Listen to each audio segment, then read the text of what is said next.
C'est là, je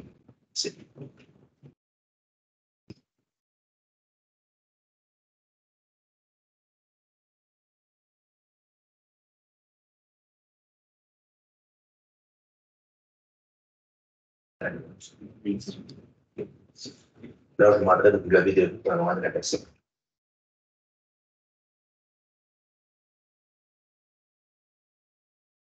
Merci, vous vous asseoir.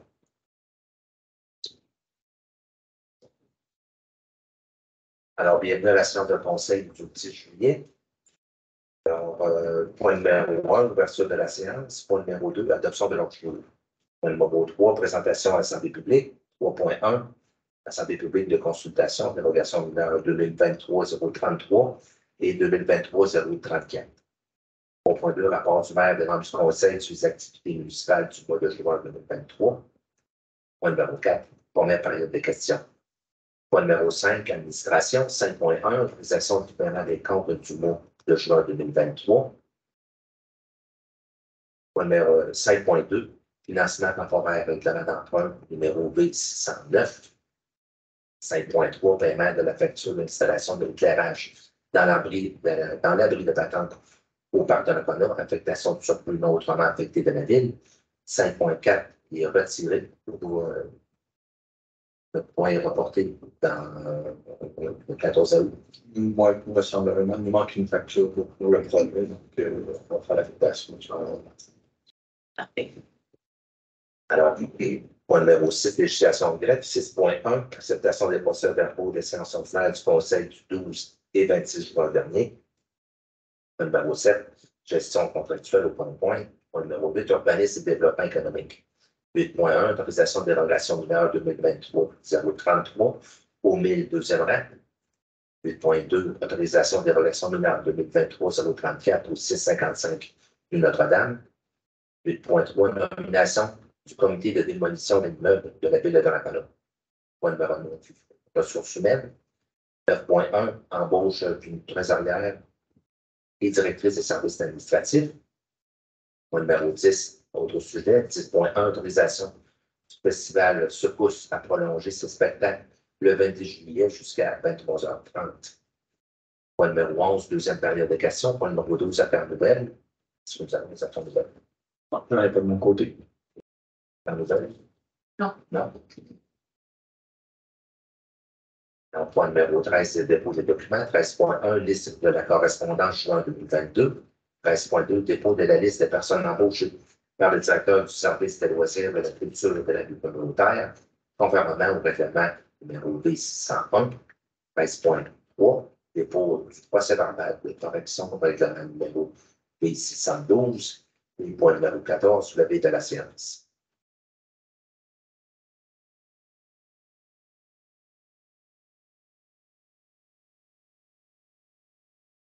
Donc, point numéro 1, ouverture de la séance, je propose un proposant. Je propose.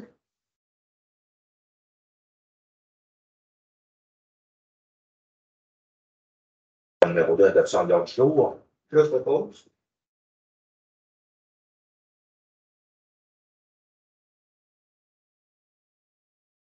Point numéro 3, présentation en public.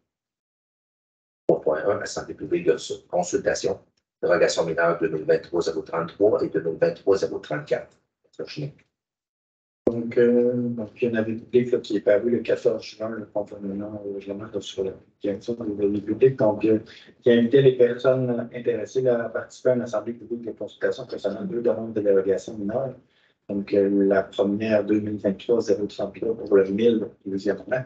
La deuxième 2023-034, le 655 faisant salon. Donc, la première 2023-033, donc au 1000 deuxième rang. Donc, la demande de dérogation mineure vise à autoriser donc, une marge de recul avant minimale de 6,7 mètres, une marge de recul arrière de 7,1 mètres au lieu des minimums de 9 mètres exigés, une galerie empiétant dans la marge de recul avant de 3,6 mètres au lieu du maximum de 2 mètres prescrit, un empiétement d'un escalier dans la marge de recul avant de 5 mètres au lieu du maximum de 3 mètres autorisé. Donc, le CCU a recommandé au Conseil d'approuver conditionnellement la demande en exigeant au requérant qu'il minimise par les travaux d'utilisation des dommages dans la bande riveraine replante des arbustes éparses pour graduellement la revégétaliser à la suite des travaux. Donc, comme on sur le procès verbal du CCU du 24 mai 2023. C'est des gens qui souhaitent intervenir concernant la délégation de 2023-033, 1002e. Un deuxième, donc le 2023-034, 155 programme.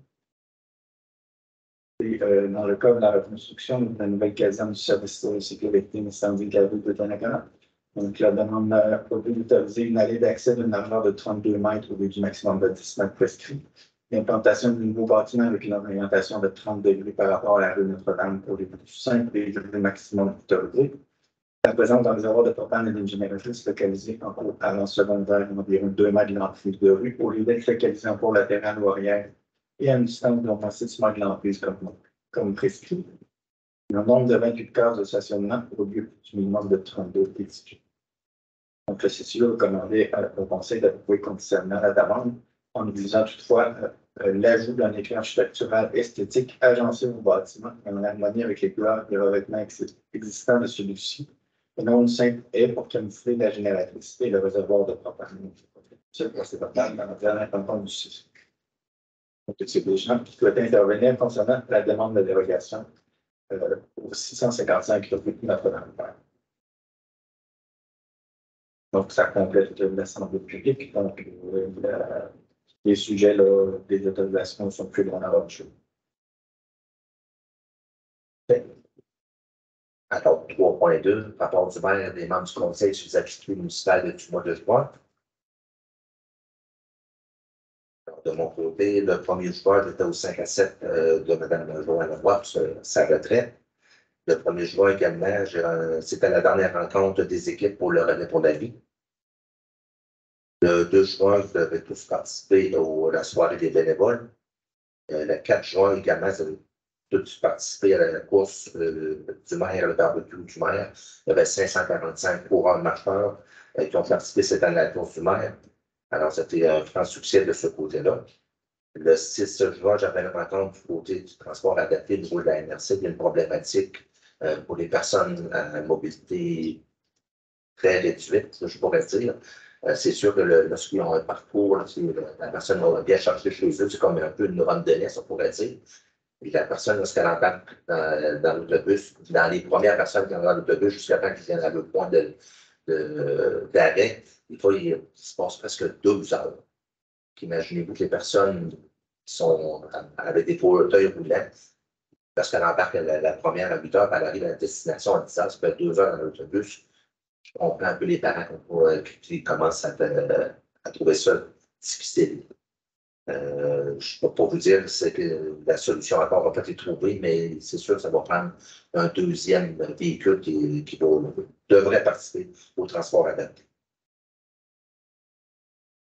Le 6 juin, c'était la conférence de presse de CJBC sur le pont de la rue Notre-Dame, dont on a participé également. Le 7 juin, le comité de travail de la MRC, cette fois-ci, ça se déroulait à la mairie de Saint-Casimir. Le 10 juin, j'ai participé au relais pour la vie. Comme vous le savez déjà tous, on a amassé 115 129 $ du relais pour la vie. C'est le plus gros montant à date que j'avais amassé. Le 14 juin, j'ai participé à l'inauguration des sentiers du baptiste. Le 18 juin, c'est à l'Arena où nous avons reçu Théo Rochette, le capitaine des Remparts de Québec, qui nous présenter la Coupe mémoriale et le trophée Jules Porto. Au moins 400 personnes qui sont présentées, les signatures, l'autographe, les photos, et tout. Notre jeune capitaine des Remparts était très patient et très assidu pour donner du temps à toutes les femmes qui sont passées chez nous en poste. Le 21 juin, à 17 h, j'étais au Parc des Berges pour souligner le 30e anniversaire du décès de Benoît Fizette, un jeune homme qui est décédé à l'âge de 19 ans. Le 21 juin, à 5h30, j'étais au 10e anniversaire du sommet. Et puis, M. Pagé a pris ma place pour la deuxième partie. Le 21 juin, également, à 19 h, j'étais à la séance de conseil des maires de la MRC. Il y a 2 points qui nous concernent, je dirais. Le premier, c'était le programme d'aide à la restauration patrimoniale. Un des dossiers reconnus, c'est la restauration de la toiture d'un versant d'une maison ici à Donnacona. Le coût admissible était de plus de 36 000 et l'aide financière était de 20 000 de la MRC. Et le deuxième, c'était un rapport d'analyse relatif à la conformité d'un règlement d'urbanisme. Alors, c'est le règlement V611 relatif à la démolition qui était déposé et accepté au niveau de la MRC. Oui.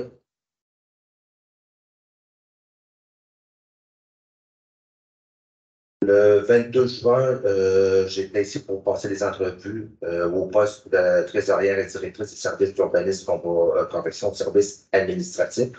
On va confirmer plus tard dans la soirée. Le 23 et 24 juin, c'était la fête nationale. Le 28 juin, j'étais au Lac-Sergent pour de l'annonce primo d'une aide financière de plus de 3,6 millions qui est accordée à la ville de Donnacona pour le réservoir de rétention qui va se situer dans le parc Jean-Baptiste Matte. Et le 29 juin, j'étais à Saint-Ramon pour l'annonce de la route bleue. C'est un parcours canot-kayak qui est développé à partir de Saint-Ramon sur la rivière Sainte-Anne pour une distance d'environ une douzaine de kilomètres environ. C'était l'inauguration de cette nouvelle route bleue. Ceci complète mon côté. Maintenant, je vais aller du côté du rapport mensuel du directeur général. Alors, de son côté, c'est l'évaluation de l'approbation et poursuite de l'intégration du niveau directeur des loisirs, de la culture de la vie communautaire, M. Sylvain Morissette. Également, la préparation de participation au point de presse de l'annonce de l'aide financière 2.0 de la mise en valeur de l'embaucheur de la rivière Jean-Cartier. Ça, on avait en collaboration avec la trésorière de préparation des orientations budgétaires 2024 a été déposée au membre du conseil ainsi qu'au directeur de service. Ça, il y avait la poursuite de procédure d'embauche pour le poste de trésorière, qu'on nous allons confirmer plus tard. Il y avait le suivi de toutes les actions prises en lien avec la d'évolution que nous avons reçue le 28 juin dernier et le 1er juillet. Participation en séance d'information offerte par la sécurité civile ayant pour titre conception d'exercice de sécurité civile et sur l'adoption du changement climatique. Maintenant, du côté de la GREP, de la préparation des suivis des séances du Conseil du 12 et le 26 juin, suivi des projets suivants de règlements relatifs à la démolition de l'immeuble, règlement sur l'obligation d'installer des protections contre les dégâts d'eau, les règlements décrétant une dépense ou un emprunt afin de procéder à la démolition et à la reconstruction de la caserne d'incendie. Il y a eu une signature d'une transaction immobilière, assistance à la direction générale pour la gestion de la dépollution d'eau, la poursuite des travaux à mettre en place afin de respecter la nouvelle loi sur les renseignements personnels, il y a suivi de quelques dossiers touchant l'informatique, suivi de quelques dossiers juridiques, et vérification de l'application de la loi sur le cadre de travail des enfants à la ville et informer les directeurs du comité de gestion.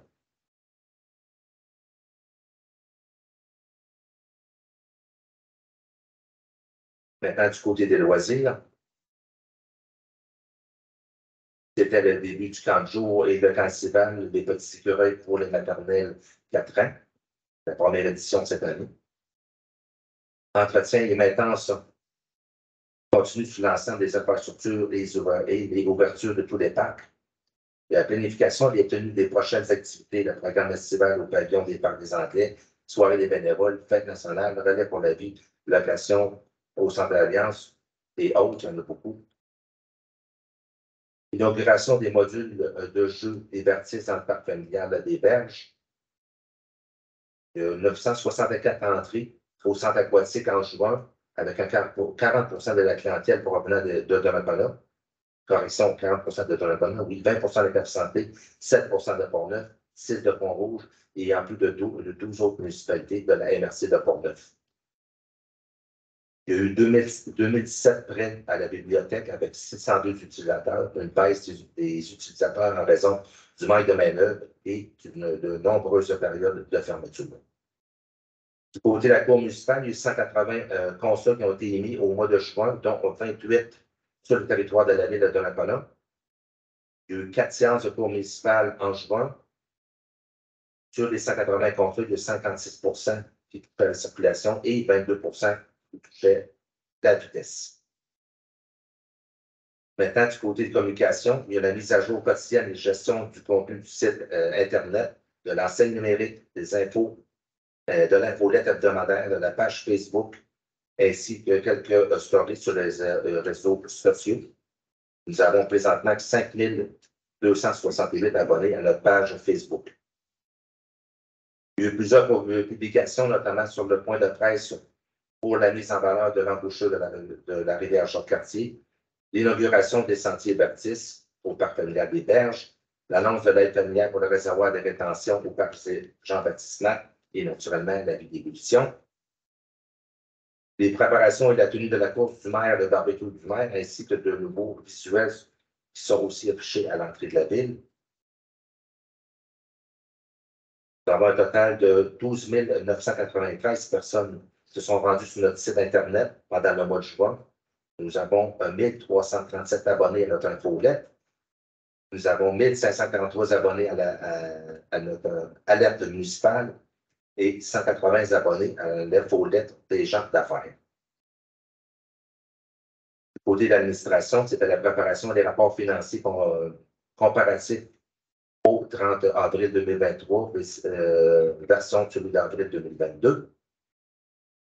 La poursuite des travaux en lien avec la préparation du budget de 2024, la préparation des scénarios de gestion de la dette jusqu'en 2030, la facturation des droits de mutation, et quelques évaluations en poste en lien avec l'équité salariale et la poursuite des démarches en lien avec le changement de logiciel de traitement de la paie.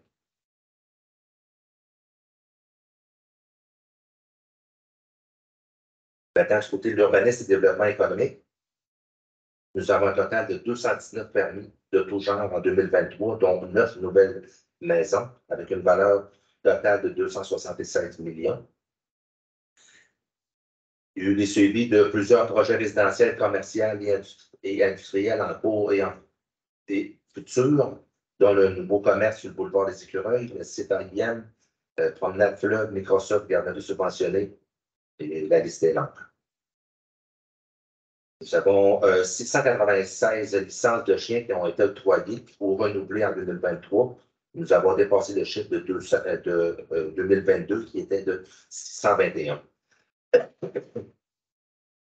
Pour la poursuite de l'intégration de notre nouvelle agence de bureau et du travail de nos préventionnistes. Les travaux sur le projet d'érédement sur la démolition d'immeubles et sur la disposition anti-refoulement. Un CCU qui était tenu le 15 juin dernier et suivi des quelques dossiers de plainte, d'inspection préventive, infraction et de nuisance. Côté travaux publics, ça sera en juillet seulement. Services techniques et traitement des eaux, il y a un suivi de différents projets ou travaux majeurs suivants de la réfection des étangs aérés, les réfections des rues Royer, Sainte-Marie, Saint-Joseph et Rochon, démolition et reconstruction de la caserne d'incendie, nouvel entrepôt garage municipal, réservoir de rétention au parc Saint-Jean-Baptiste. On pourrait voir, il est assez occupé de ce côté-là. Finalisation des travaux d'entretien et évaluation des débits des bornes d'incendie. Et nous avons 95 569 mètres d'eau traitée pour un total de 78 mm de pluie tombée en juin. C'est pas beaucoup en comparaison de ce qu'on présentement. Maintenant, du côté du service d'incendie, pour terminer, la réunion des officiers a eu lieu le 5 juin. La pratique a eu le 19 juin, dont 25 pompiers ont fait partie, et une formation offerte par le CIUS-CN le 12 juin dernier. Il y a un total de 15 sorties en juin, entre autres 3 fausses alarmes, 2 accidents de véhicules, 2 feux de bâtiments et 2 incendies de végétaux déchets.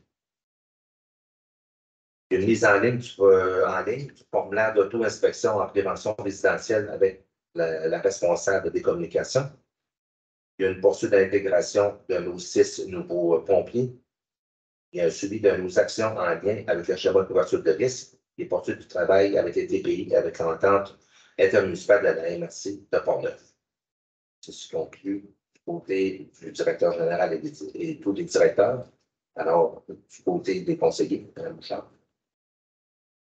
Oui, j'ai participé avec mes collègues, comme dit M. le maire, à des activités là, le 2 juin, le 4 juin, le 14 juin et le 21 juin.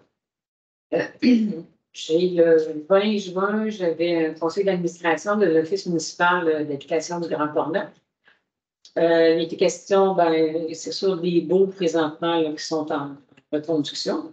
En date du 20 juin, il en restait seulement 23 sur 550 baux là, à renouveler. La directrice aussi nous disait que, vous l'avez sûrement vu passer, il y a eu un offre d'emploi pour l'entretien des bâtiments. Malheureusement, comme d'autres entreprises, là, trouver preneur. Alors l'offre est toujours là. Si jamais vous connaissez des gens où il y a un intérêt, communiquer avec l'Office municipal d'habitation parce qu'il y a des choses qui maintenant doivent être mises de côté justement en entretien à cause du manque de personnel. Là, on y va vraiment avec les priorités. On a parlé aussi du programme de recherche d'un logement. À date, là, depuis l'implantation, il y a eu 192 demandes qui ont été faites là, à l'Office municipal. Oui, c'est quand même bien. Et on rappelle, puis on cogne un petit peu sur le clou en disant, parce que majoritairement, les gens pensent que c'est des logements seulement subventionnés. Ce n'est pas le cas. C'est vraiment des logements là, à la grandeur du territoire de l'Office, qu'ils soient subventionnés ou non. Alors, si jamais vous êtes à la recherche de logements, vous communiquez là, avec l'Office municipal. Il y a une personne, une ressource là, qui est dédiée expressément là, à ce programme-là. Le 29 juin, j'ai participé au 5 à 7 de M. René Alain là, pour son départ là, du service des loisirs. Ça termine mes activités, mais je voudrais quand même faire une petite mention de bons commentaires, de félicitations à l'égard de notre DG. Il n'est pas là, mais quand même. Vous savez que du 15 au 17 septembre, on va accueillir à peu près 250 VR là, sur le terrain de la ville. Là. Et ces gens-là, moi, je les avais parlé au tout début, je les avais dirigés vers Sylvain. Et dernièrement, là, ils vont être là puis ils s'organisent une belle fin de semaine, non pas pour faire du camping à Donnacona, mais vraiment pour vivre à Donnacona avec des activités. Les gens sont informés qu'ils doivent faire les achats d'épicerie, fréquenter les restaurants, mais de façon locale.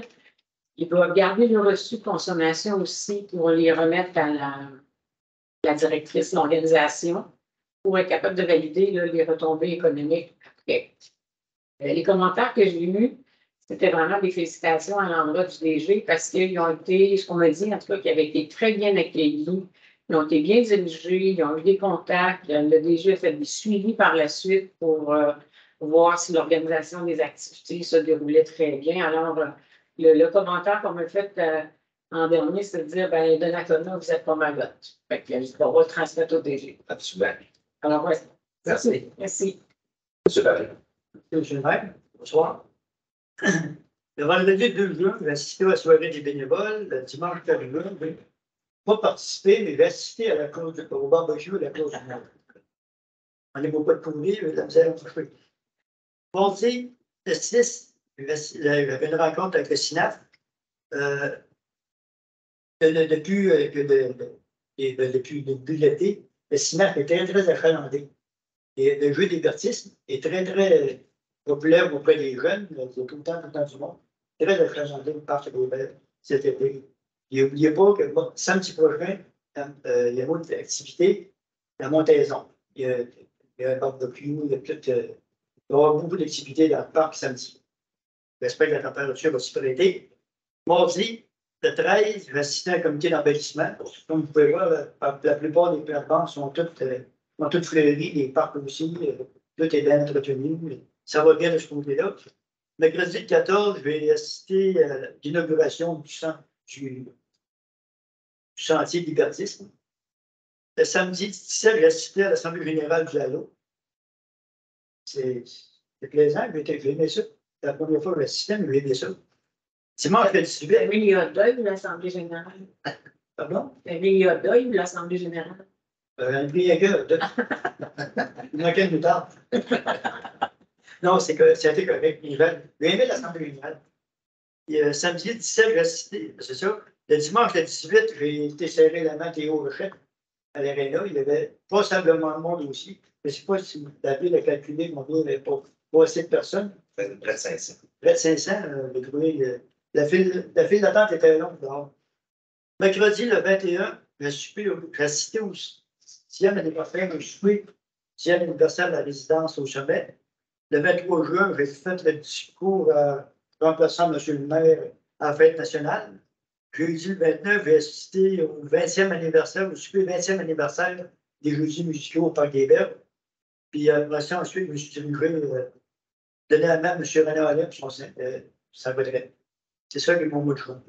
Merci, M. Sajid. Mme Lambert. Oui, merci, M. le maire. Donc, moi, c'est la même chose que mes collègues, le maire de bénévole, les consommateurs lors des primaires. J'ai aussi assisté à la conférence de presse pour l'aide financière pour le parc de la Jean-Cartier. Le soir, j'avais la table de concertation pour la CBGC. Le 15, avec M. le maire, on a représenté la ville autour de golf de la Chambre de commerce. Le 14, l'inauguration des Jeux divertissement au Parc Fabiol des Berges. Le 23 et le 24, la fête nationale, naturellement. Et le 29, le 5 et 7 pour la retraite de M. Renardin. Donc, c'est mon mois de show. Merci. Bonsoir. Moi, de mon côté, sans vouloir répéter, j'ai aussi participé le 13 juin au CA et à l'AGA de l'Association des personnes handicapées de Portneuf. Et le 15 juin, j'ai aussi participé à la table de concertation sur l'accessibilité universelle de Portneuf. Il n'y avait pas de point en particulier qui touchait la ville de Dominique. Merci. Madame Saint. Oui, merci. Bonsoir. J'ai participé à l'inauguration à Saint-Cyrill de l'exposition de Riopel et que les pauvres évalués nous sortent. C'est la première fois qu'ils sont ensemble au même endroit. Si jamais vous avez l'occasion d'aller visiter, c'est un événement unique là, pour le moment dans l'histoire. Je vous recommande d'y aller. C'est tout à fait mignon. Saint-Cyrill, on a rencontré lors de l'inauguration le 318e résident. 318, 348, mais rendu là. C'est bien drôle. Ensuite, j'ai suivi une formation à l'UMQ s'adapter au climat par le verdissement. Donc, j'ai acquis des nouvelles connaissances avec l'urbanisme, puis le CCU. Puis, j'ai fait le suivi ce matin pour le projet qu'on a qui est excellent avec l'équipe de Québec. Ça s'en vient. Parfait. Merci beaucoup. Alors, ceci complète le point numéro 3, point numéro 4, première période de questions. On n'a pas eu la question par le. Les gens avaient jusqu'à 15 heures là, pour transmettre les questions spécifiques, donc on n'avait pas reçu les questions. Question de la salle. Le présenter. Monsieur le maire, monsieur le conseiller, mon nom c'est Régent Leclerc. Je me présente ici ce soir, c'est pour avoir des explications sur les fameuses dérogations. Je vous explique mon problème. Moi, j'ai un terrain sur le bord du deuxième rang. Premièrement, j'ai mon chalet est sur le chemin de la place des Hommes, sur le bord de la rivière. Au bord du chemin, j'ai un terrain de 3400 mètres carrés. Je suis à 3000 en tout cas. J'aurais l'occasion de le vendre parce que quelqu'un voudrait se bâtir. Bloqué par zonage agricole. L'acheteur s'est informé à la ville, à la MRC, puis en fin de compte, ils ont dit il n'y a rien à faire, vous ne pouvez pas bâtir là. Par contre, sur le bord de la rivière de Pomme, il y a des chalets qui ont été vendus, apparemment sur le bord d'être vendus. Le monsieur qui a acheté, lui, il veut se bâtir une résidence principale sur ces terrains-là. Apparemment, il y a eu une dérogation, puis il y avait le droit de bâtir. C'est quoi la différence entre les deux? Sur le clash, je ne peux pas vous dire, je n'ai pas regardé la carte exactement lorsque vous m'avez appelé aujourd'hui, je n'ai pas regardé la carte où se situe exactement votre terrain. C'est sûr que si le terrain des zones agricoles, même si c'était mis à l'écart sans être sur une immense parcelle, il a peut-être été rejoint à une autre parcelle de terrain qui fait que ça reste une zone agricole. C'est sûr, lorsque c'est zone agricole, je peux vous dire que nous, on n'a pas grand pouvoir là-dedans. C'est la CPTAQ qui décide. C'est eux qui peuvent peut-être donner la dérogation de pouvoir vous construire. La ville, nous, c'est sûr que si c'est zone agricole, on ne peut pas l'accorder. Parce que c'est sûr qu'on va se faire virer de bord de la CPTAQ. Mais je ne peux pas tellement vous donner plus d'informations parce que j'en ai pas vraiment. De même, j'en ai pas vraiment plus à vous donner non plus. Peut-être que Mme Gignac, vous avez un peu plus. Ben, moi, de mon côté, je ne suis pas au courant du dossier ni du terrain, qu'est-ce qu'il y en est. Par contre, c'est sûr que comparer un terrain par rapport à un autre, il faut savoir qu'au moment de l'entrée en vigueur de la loi sur la protection du territoire agricole, il y a des terrains qui ont été assujettis et d'autres qui ne l'ont pas été pour différentes considérations. Et donc, si ce terrain est affecté, ça se peut qu'il y en a d'autres qui n'aient pas été affectés. À partir du moment où il est assujetti à la loi, ça prend une autorisation de la CPTAQ. Il y a eu des modifications à la loi, les municipalités peuvent même plus demander des exclusions de la zone agricole, ça doit passer par la MRC. Donc, c'est difficile de vous répondre en séance de conseil, parce que je ne sais pas c'est quoi le terrain, est-ce qu'il est assujetti depuis toujours? Vous me parlez d'un autre exemple, est-ce que ces terrains-là est assujetti ou non pas? Donc, c'est un peu difficile de répondre en n'ayant pas toutes les données, mais si vous semblez dire vous avez été au service d'urbanisme, ce que je trouve pas mal. En fait, une demande à la ville ici pour. On va remplir tout le document de CPTAQ, il restait la partie de la ville à remplir, puis nous ont viré une seconde. Perdez pas de temps avec ça. Là. Nous autres, premièrement, on ne la remplit pas parce qu'on sait que là-bas, ils ont jeté ça poubelle. Le MRC, la même chose. Ils n'ont pas voulu, là, on est bloqué là. On ne veut même pas aller à la CPTAQ. Non, je ne suis pas surpris non plus, M. Leclerc, parce que si nous, ça va. Mettons, on ne remplit pas de dossier, on l'envoie après ça à la MRC. La MRC l'envoie à la CPTAQ. La MRC est déjà au courant de la façon dont la CPTAQ fonctionne. Je peux vous dire que les chances sont très, je dirais presque nulles. Oui. Non, allez-y, monsieur. Mais je regarde, là, je suis à un côté de la rivière au pont, juste au pont, à la limite, là, il y en a un qui est continué, il est dans le chemin. Il est sur le bord de la rivière, il est dans la zone de 10 mètres dans le riveraine. Ouais. Ça vaut. Mais il est parti depuis quand? On dirait qu'il y a 2 poids, 2 mesures. Comme je dis, il y a des choses qui ont été faites avant d'entrer en vigueur de la loi. Et oui, effectivement, il y a des terrains qui ont été autorisés qui étaient en zone agricole avant l'entrée en vigueur. Mais je dis, la façon que ça a été fait, il y a eu l'entrée en vigueur de la loi, puis il y a des terrains qui ont été assujettis, d'autres qui n'étaient pas assujettis.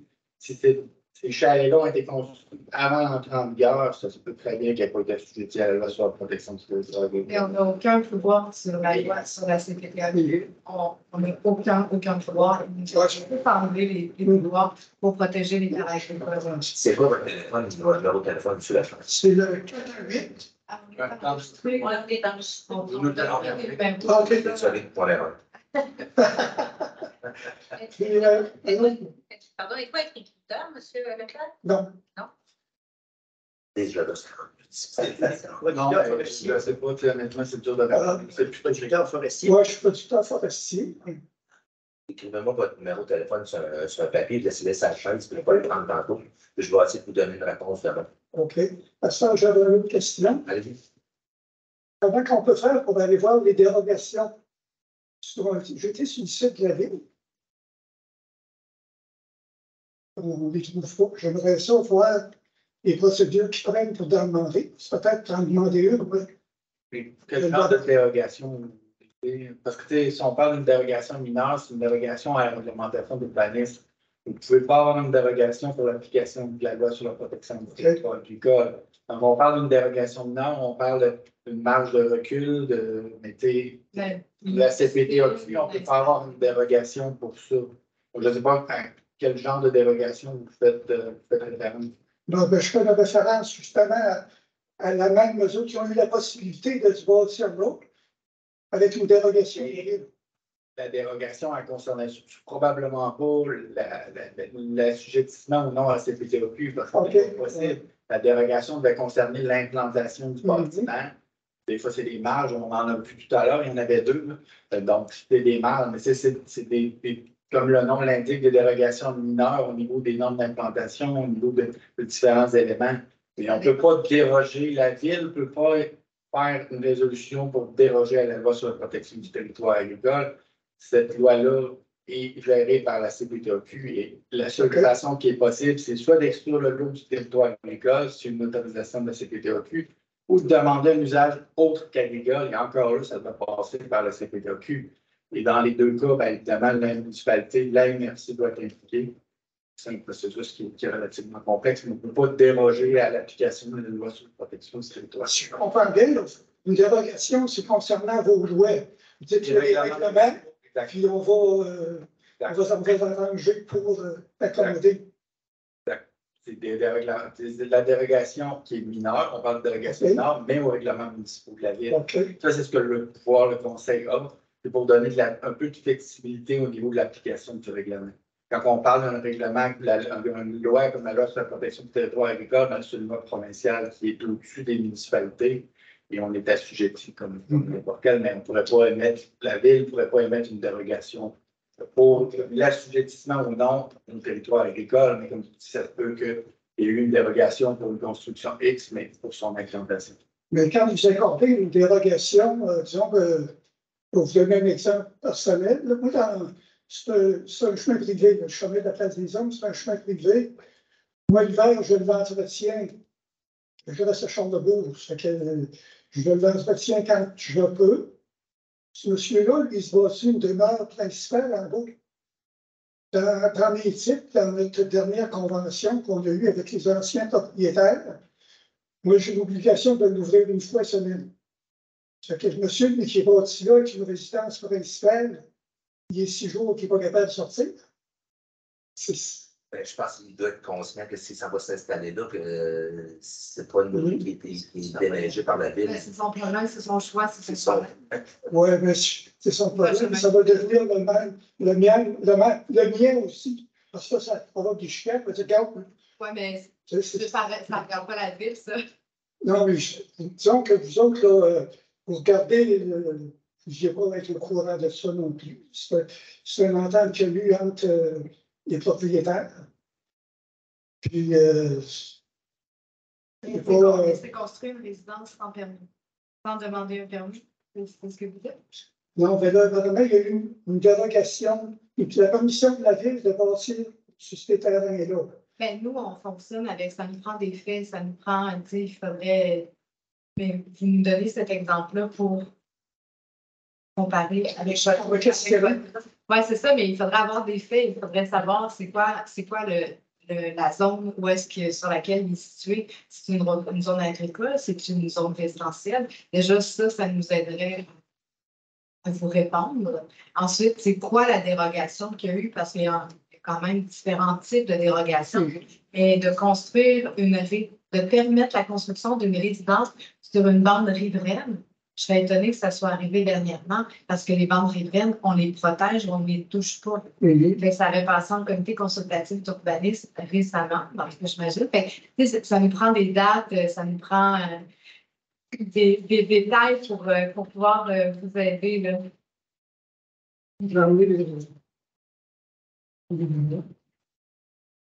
Écris-tu bien? C'est la chose.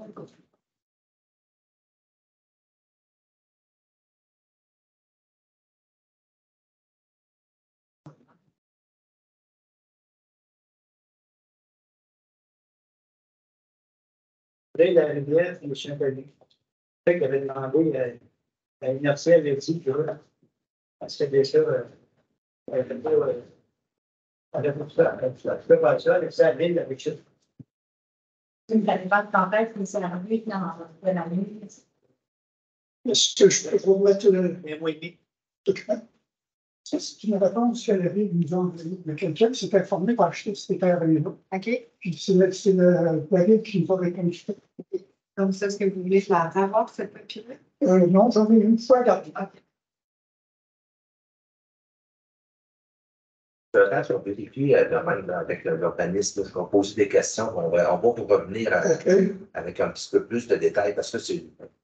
Même si on en parlerait tout à l'heure, j'ai rien de beaucoup C'est bon. répondre. Ben, je regarde premièrement, la première règle, c'est que la personne a le droit. Oui, c'est sûr.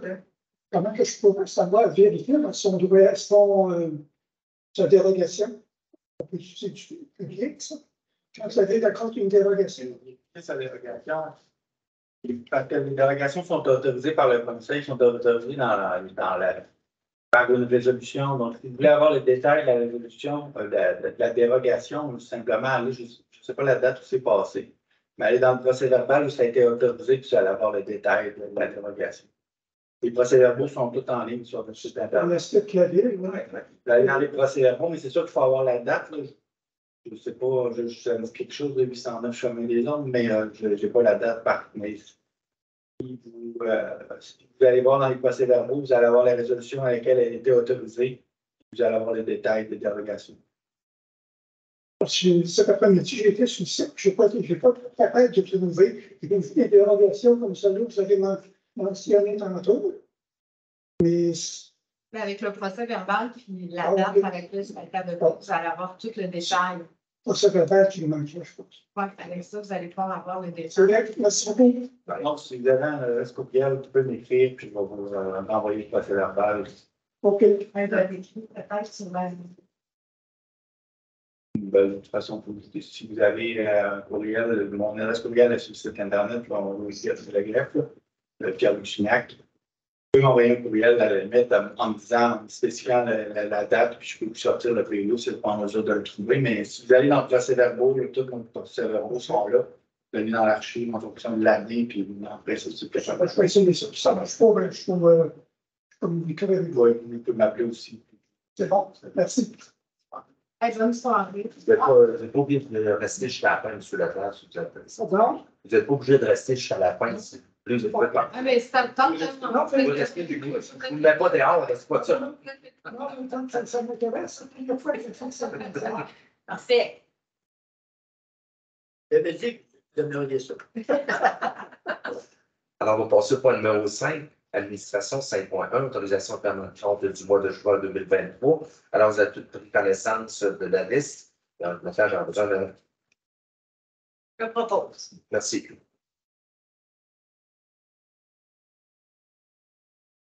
C'est quelqu'un d'autre? Attends, 5.2. Un financement temporaire de règlement d'emprunt numéro B609. Alors, considérant que la Ville procède au financement du règlement numéro B609, décrétant une dépense et un emprunt afin de procéder à la démolition et à la reconstruction de la caserne du service d'incendie de la Ville de Donnacona et amendement du règlement numéro B609-01 à la fin du projet. Considérant que la Ville effectuera la subvention à recevoir dans le cadre du programme d'amélioration et de reconstruction de l'infrastructure municipale. Volet 1, projet de bâtiment de base en fonction municipale ou communautaire en diminution de la dépense du règlement numéro B609. Considérant que la Ville juge opportun de procéder à un emprunt temporaire pour assumer les dépenses au règlement numéro B609 et à son amendement. Alors, la résolution et que la Ville a donné un contrat avec un emprunt temporaire à la Caisse des jardins du centre de Portneuf pour un montant de 10 millions pour le financement temporaire du règlement numéro B609 et son amendement numéro B609-01 et que la Ville autorise moi-même et Mme Julie Alain, trésorière et directrice du service administratif, à signer les documents relatifs à ce financement temporaire. Alors, je reprends le proposeur. Je propose. Quelqu'un contre? 5.3, permet de facture d'installation de l'éclairage de l'abri de pétanque au parc de Nakona, affectation du surplus non autrement affecté de la ville. Alors, considérant que la ville a procédé à l'installation de l'éclairage dans l'abri du terrain pétanque au parc de Nakona, et considérant que la facture de l'entreprise de Michignac incorporée du montant de 3 783,40 incluant les taxes applicables, considérant que cette dépense était prévue dans le budget 2022, mais n'a pas été réalisée, considérant que cette dépense n'a pas été prévue au budget de 2023 de la ville, il s'avère donc nécessaire d'affecter cette dernière au surplus non autrement affecté. Alors, la résolution d'autoriser le paiement de la facture de l'entreprise de Michignac incorporée du montant de 3 781,40 incluant les taxes applicables pour les travaux d'installation de l'éclairage dans l'abri de pétanque au parc de Nakona. Et d'autoriser cette dépense à même le surplus non autrement affecté de la ville. Alors, j'ai besoin de la proposition. Je propose. Alors, ceci complète les points numéro 5. Point numéro 6, législation et greffe. 6.1, acceptation des procès-verbaux de la séance ordinaire du Conseil tenu les 12 et 26 juin dernier. Donc, comme la première séance du mois, donc, le Conseil doit approuver les procès-verbaux des séances ordinaires du mois précédent, les séances du 12 et 26 juin. Donc, évidemment, vous avez les procès-verbaux en le début. Merci. Alors, le proposeur. Je le propose.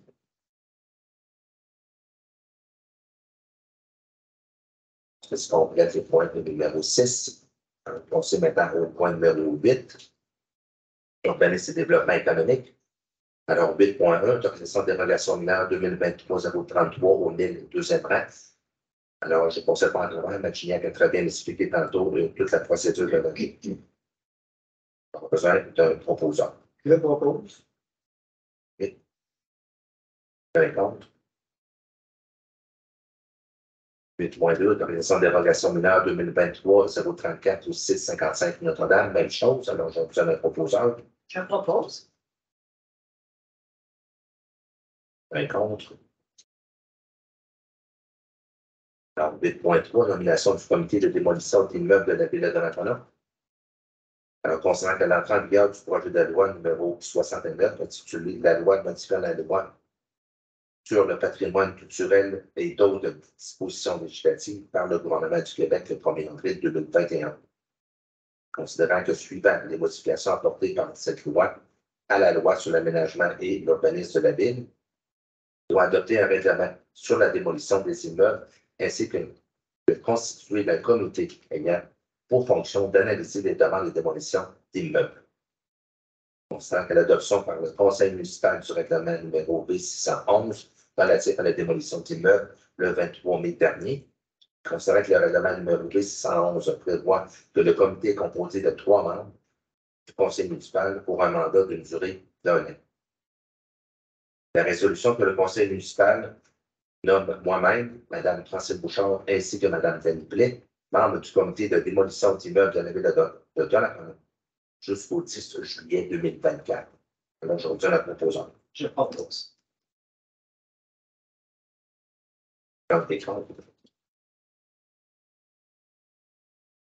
C'est complète le point numéro 8. Point numéro 9, ressources humaines. Alors, 9.1, embauche d'une trésorière et directrice des services administratifs.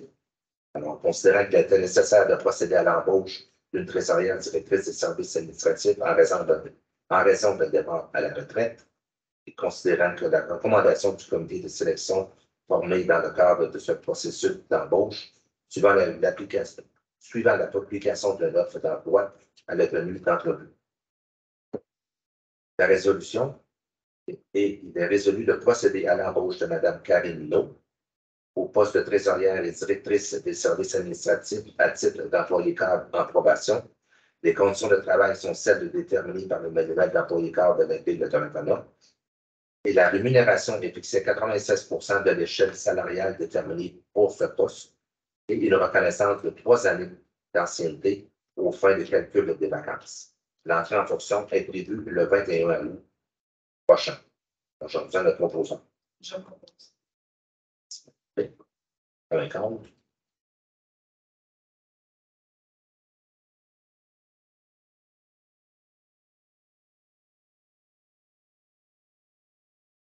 Alors, point numéro 10, autre sujet, 10.1, autorisation au Festival Secousse à prolonger ses spectacles du 22 juillet jusqu'à 23h30. Considérant que les feux d'artifice prévus lors de la fête nationale du 23 juin dernier n'ont pas eu lieu en raison de l'interdiction émise par la SOCFE, considérant que cette interdiction est maintenant levée pour la région de la Capitale-Nationale, que le conseil municipal souhaite reporter les feux d'artifice qui n'ont pas tenu le 23 juin dernier. Alors, la tenue de la première édition du Festival Secousse, organisée par la microbrasserie La Fosse, le samedi 22 juillet 2023. Et considérant que dans le contexte de cet ajout à leur programmation, l'organisateur du Festival Secousse souhaite pouvoir être autorisé à prolonger ce spectacle jusqu'à 23h30. Alors, la résolution que le conseil municipal autorise l'organisation du Festival Secousse à prolonger ses spectacles du samedi, le 22 juillet 2023 jusqu'à 23h30. Donc, j'ai besoin de proposition. Je propose. Quelqu'un encore? Point numéro 11, deuxième période de questions. Point numéro 2, affaires nouvelles, aucun point. Point numéro 13, dépôt des documents. 13.1, dépôt de la liste de correspondance du mois de juin 2023. 13.2, dépôt de la liste des personnes embauchées par le directeur du service des loisirs de la culture de la vie communautaire conformément au règlement numéro B601. Alors, la candidature de Kimberly Martel, animatrice à l'espace ado, de rémunération de 15,59 et Alexia Gauthier, sauteur en chef, de rémunération de 24,78, soit la classe 8 de l'échelon 3.